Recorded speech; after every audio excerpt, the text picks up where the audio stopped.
welcome. Here I've got HUAWEI P20 Pro and let me show you how to change speed of slow motion recording at this device. So let's start by tapping on the camera button to open it, and for now we are on standard photo mode, so we have to change it by using this settings bar and just simply going to right to more. Here we get access to more modes of this camera. One of them is slow motion, so let's pick it. Here we are. Now we can start recording slow motion video by simply tapping on the big shutter button at the center. To change speed of our video, let's move up to this small button. When we tap here, we get access to the slider and we can pick between spectrum from 4 to 8 and 32. And in 32 we have extra thing which appears here, so let's move up again to the center button. One tap to turn off, another tap to turn on motion detection.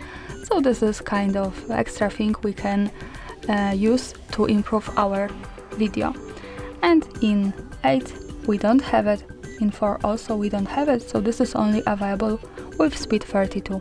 And that's all. Thanks for watching, subscribe our channel and leave the thumbs up.